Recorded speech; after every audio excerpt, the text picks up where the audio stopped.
He didn't see it coming. He walked into that conference room the way men like him always do.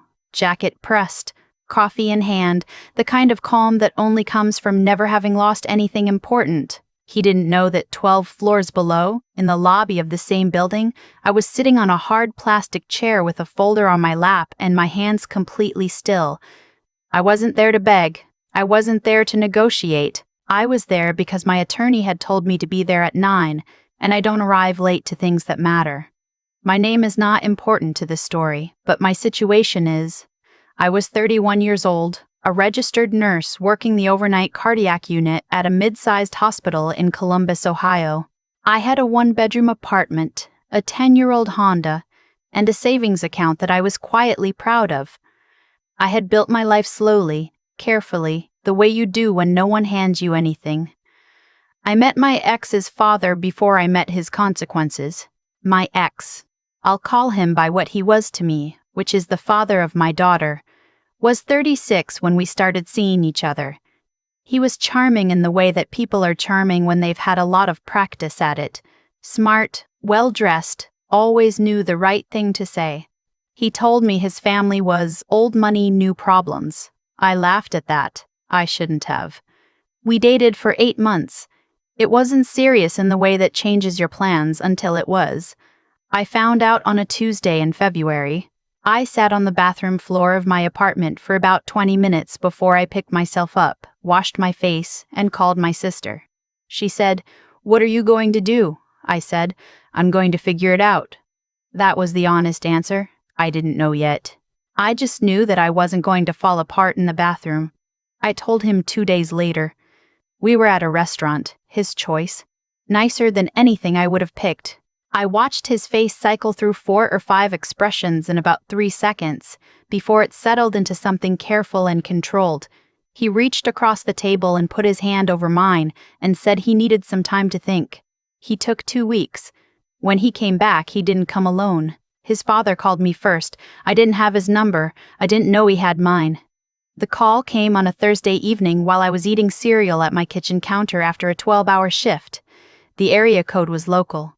I answered. "I'd like to meet with you," he said. His voice was the kind of voice that assumes rooms will go quiet when it enters. Even on the phone, you could feel the architecture of it. I think it would be useful for both of us. I asked what this was regarding, even though I already knew. "My son has spoken with me," he said. "I'd like to handle this properly." Handle. That was the word he used. I noticed it. I agreed to meet him that Saturday at an office downtown.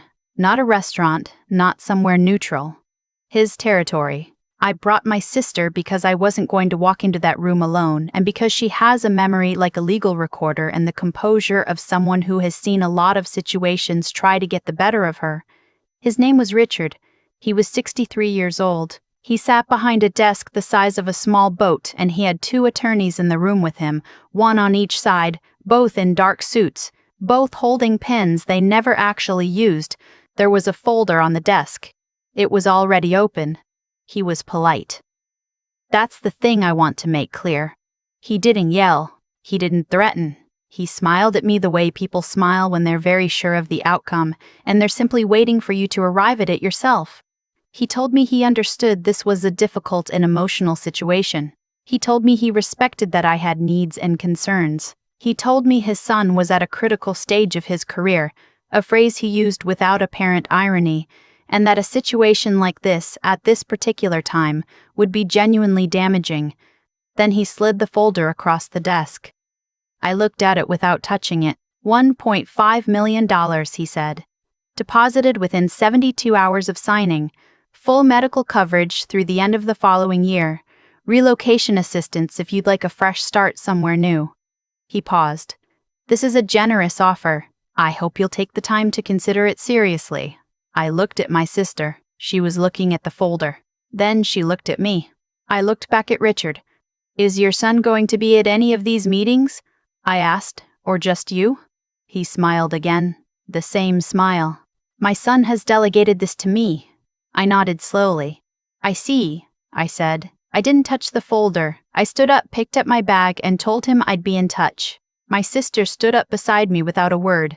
We walked out of that office, through the lobby, out the revolving door, and onto the sidewalk. It was cold. My sister turned to me and said, "What are you thinking?" I said, "I'm thinking I need a lawyer."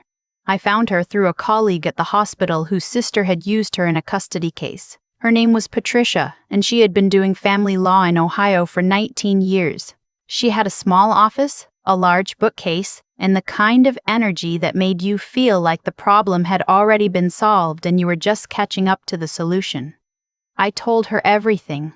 The meeting, the folder, the two attorneys, the phrase, "delegated this to me." She listened without interrupting. When I finished, she set down her pen and said, "How far along are you?" 11 weeks, I told her. She nodded. "Okay," she said. "Here's what I want you to understand. The offer on the table is not a favor. It's a strategy. They made it early, before you had representation, which tells you they expected you to take it." The moment you walked out of that room without signing, the dynamic changed. She folded her hands on the desk. "We are going to establish paternity. We are going to file for child support under Ohio law, and we are going to do it before they have a chance to structure anything else. Do you understand?" I said I did. She said, "Good. And I want to say something else." She leaned forward slightly. "You are not doing anything wrong. You are not being difficult. You are not being unreasonable. You are protecting your child. That's the only thing happening here." I drove home that night feeling something I hadn't felt in weeks. Not happy, exactly, more like steady. Like the ground had come back under my feet. The process server delivered the papers to Richard's son on a Wednesday morning. My attorney told me later that he had been at a breakfast meeting at a hotel downtown. The server walked in, asked for him by name, and handed him the envelope in front of 4 colleagues. I did not plan that part. That was just the timing. He called me that afternoon. It was the first time we had spoken in almost 6 weeks. "Was this really necessary?" he said. I told him yes. "My father is trying to handle this in a way that works for everyone," he said. I said, "Your father offered me money to go away. I'm not going away. I'm having this baby, and she deserves support from her father, and that's what the courts are for." There was a long pause. "She?" he said. I hadn't meant to say that. I'd had the anatomy scan 2 days before, and I hadn't told anyone except my sister and my mother. It came out of me without permission. "Yes," I said. "A girl." Another pause. Longer this time. And then something shifted in his voice. Something small but real. "I didn't know that," he said. I said, "There's a lot you don't know. That's not my fault." I hung up. His father's attorneys filed a motion to delay the paternity proceedings on procedural grounds. Patricia called me the morning it came through. Her voice had a particular quality when something annoyed her. Very even, very clipped, like she was rationing her words. "Standard delay tactic," she said. "We'll oppose. It won't work." It didn't work. The prenatal paternity test was scheduled and completed. The results came back in 17 days. The test confirmed what everyone in that room already knew. What followed was 4 months of filings, responses, depositions, and more folders than I had ever seen in my life. I kept going to work. I kept doing my shifts. I remember being on the floor at 2 in the morning, checking vitals on a patient in room 7, thinking about a motion Patricia had called me about that afternoon. I remember thinking, this is also what courage looks like. Not dramatic, just showing up. His father made a second offer 6 weeks into the proceedings. This one was $2 million. It came through his attorneys in a formal letter with a lot of careful language about mutual benefit and minimizing disruption. Patricia read it to me over the phone in the same even tone she used for everything. "What do you want to do?" she said. "Nothing," I said. "I want to do nothing with it." "Good," she said, and I could hear, just barely, that she was pleased. "I want to tell you about the deposition." I had been prepared for it. Patricia had spent 2 sessions with me going over every likely question, every angle, every place where his attorneys might try to create confusion or contradiction. She told me to answer only what was asked. She told me not to elaborate. She told me to take my time. The deposition was held in a conference room in a law office on the 14th floor of a building downtown. Richard was not in the room, but I could feel the shape of him in it. In the quality of his son's attorneys, in the way the room was arranged, in the water glasses that had been placed on the table with the precise deliberateness of people who manage details to signal power. His lead attorney was a man named Douglas. He was in his 50s, silver-haired, and he had the careful friendliness of someone who has spent decades making witnesses feel comfortable right before he took something from them. He asked me about the nature of our relationship. He asked about the timeline. He asked whether I had ever discussed in any context the possibility of not continuing the pregnancy. I looked at him steadily. "No," I said. He asked whether I had ever expressed ambivalence about having children. "No," I said. He asked whether the financial offer I had been presented with had been fairly considered. Patricia said, "Objection. You can answer." I said, "I considered it. I declined it." He asked why. I said, "Because my daughter is not a liability to be managed. She's a person." Douglas made a small note on his legal pad. He moved on. But I noticed that the two other attorneys at the table both looked down at their papers at the same moment, and neither of them looked back up for a while. The hearing was in October. My daughter was born in August, which meant I sat at the plaintiff's table with 6 weeks of sleep deprivation and the very specific clarity that comes from having just done the hardest thing you've ever done and survived it. Her name is Cora. She had my grandmother's eyes from the first day. She slept through most of my prep calls with Patricia, which I took as a sign. Richard attended the hearing. He sat in the gallery, not at the table, because he was not a party to the case, a distinction that his attorneys had apparently not fully explained to him, based on his expression when the bailiff directed him to the back row. He was used to being at the table. He was used to being the one with the folder. I did not look at him. I had decided that before I walked in. His son sat across from me. This was the first time we had been in the same room since before I was pregnant. He looked like he hadn't slept well in months. I don't say that with satisfaction. I say it because it was true, and because truth is the only thing I was interested in by that point. The proceedings took most of the morning. Patricia presented the documentation on his income, the salary from his company, the equity stake, the annual distributions, the investment portfolio returns.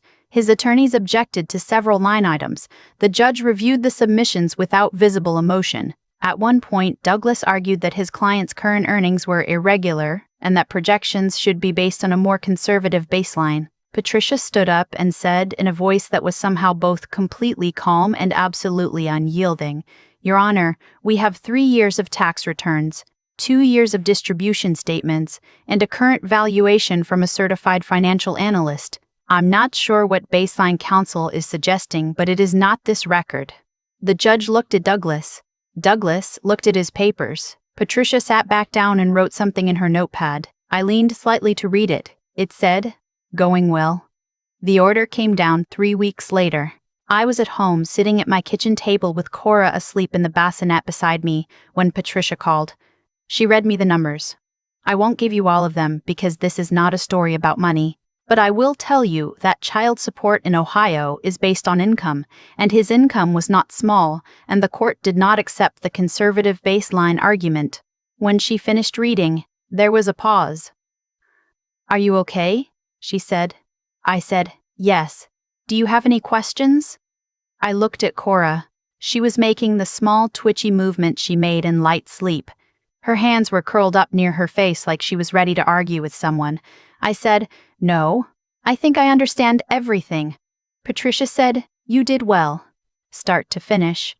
After I hung up, I sat there for a few minutes without doing anything. I wasn't celebrating. I wasn't crying. I was just sitting with the fact that it was over, and we were on the other side, and the other side looked exactly like this. A kitchen, a sleeping baby, an ordinary Thursday afternoon that felt like the first normal day in a very long time. Richard never spoke to me directly again. His son and I eventually worked out a parenting arrangement through the attorneys, supervised visitation to start with a review at 12 months. He showed up. That's more than I expected, and I'm honest enough to say so. The $1.5 million offer, and then the $2 million offer.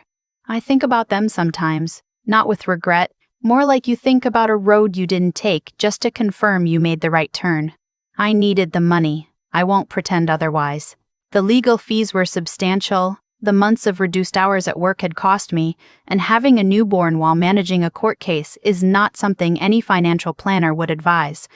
But there is something on the other side of that money that I don't have a clean word for. Something about Cora growing up knowing that when someone tried to make her disappear before she took her first breath, I said no. I said, she is worth more than a folder on a desk. I said, we will go through the proper channels and we will be seen and counted and taken seriously. That's what the courtroom was, in the end. Not revenge, not a battle, just an insistence on being seen. A colleague at the hospital asked me once, in the middle of all of it, how I was holding up. I told her I was fine. She looked at me the way nurses look at patients who say they're fine, with professional skepticism and genuine concern, and she said, "You don't have to be fine. This is a lot." I said, "I know, but I also know how it ends, and that helps." She asked me how I knew. I said, because I'm not doing this to win something. I'm doing this because it's the right thing. And the right thing usually ends right. She laughed a little. That's optimistic. Maybe, I said. Or maybe I just work nights and I've seen enough situations go either way to know that showing up is most of it. Cora is almost 2 now. She has an opinion about everything, what she eats, what she wears, which book gets read at bedtime, and exactly how many times. She walked at 11 months and hasn't stopped moving since. She is loud and curious and stubborn in a way that doesn't worry me at all because I know exactly where she gets it from. Her father sees her twice a month. He brings her things she doesn't need, and she accepts them with the diplomatic neutrality of a toddler who has many opinions but has not yet developed the vocabulary to sort them all out. I don't know what their relationship will become. That's a long road, and I'm not in charge of all of it. What I'm in charge of is this. She will grow up knowing that she was wanted, that she was fought for, that before she could say a single word, someone looked at a very large number on a piece of paper and said, "No, that's not the point. The point is her. The point has always been her." There are women who take the offer. I understand why. I don't judge it. The circumstances are different for everyone, and survival takes different shapes, and there is no single right answer to being handed that kind of pressure at that kind of moment. But if you are sitting somewhere right now holding a folder someone slid across a desk at you, and something in you is saying this doesn't feel right, I want you to know that the feeling is correct. You are allowed to walk out of that room. You are allowed to call a lawyer. You are allowed to go through the proper process and be counted and taken seriously. Being protected is not the same as being controlled. Asking for what your child is owed is not greed. Standing up in a courtroom and stating plainly what is true is not drama. It is just what you do when you know what you're worth, and when you know what she is worth. And you already know. You've known for a while. You're just waiting for someone to confirm it. Consider this, that.